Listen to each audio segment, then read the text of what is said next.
JEE main 2020 का question ये solution chapter का। The elevation of boiling point of 0.1 m aqueous CrCl3.xNH3 solution is 2 times that of 0.05 m aqueous CaCl2 solution. The value of X is: assume 100% ionization of the complex and CaCl2.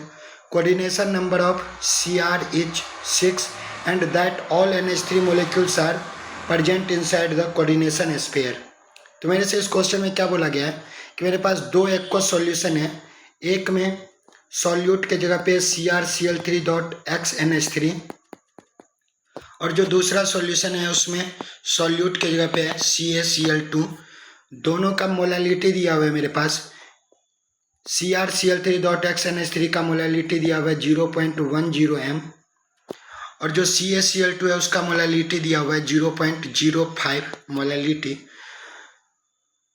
और मेरे से question बोला गया कि इस x का value क्या होगा अगर इसका elevation in boiling point of this solution delta TB for CrCl3.xNH3, इसको हम डेल्टा टीबी डैश बोल देते हैं, equal to 2 times that of elevation in boiling point of CaCl2 solution, तो 2 इंटू डेल्टा टीबी। और मेरे से क्वेश्चन में बोला गया कि ये CaCl2 और CrCl3.xNH3 दोनों 100% आयोनाइज्ड है, तो दोनों का डेल्टा टीबी का रिलेशन दिया हुआ है मेरे पास। तो इससे हम क्या कर सकते हैं, मेरे से पूछा गया है एक्स का वैल्यू, तो हम पहले क्या करेंगे, दोनों के लिए डेल्टा टीबी का एक फार्मूला आता है जो delta TB equal to I into K B into molality, ये दोनों के लिए अप्लाई करेंगे और इसको इक्वेट करके हम CrCl3.xNH3 के लिए आई का वैल्यू निकालेंगे। CaCl2 के लिए आई का वैल्यू 3 हो जाएगा अगर ये 100% आयोनाइज है, तो उनको अल्टीमेटली एक्स फाइंड करना है, तो यहाँ पे आई इक्वल टू 3 है। तो अगर डेल्टा टीबी डैश हम CrCl3.xNH3 के लिए लिखे तो ये वैल्यू आ जाएगा आई इंटू के बी। हम इसका आई तो नहीं पता, तो आई इंटू के बी, तो दोनों के लिए सेम ही होगा क्योंकि दोनों में जो सॉल्वेंट है वो वाटर है, इंटू मोलालिटी, इसका मोलालिटी दिया हुआ है 0.1 इक्वल टू 2 इंटू CaCl2 के लिए आई का वैल्यू हो जाएगा 3 Ca प्लस और 2Cl माइनस इंटू के वी का तो सेम वैल्यू हो जाएगा और इसके मोलालिटी का वैल्यू दिया हुआ है 0.05। तो यहाँ से हम के वी कैंसिल हो जाएगा, आई का वैल्यू आ जाएगा 3।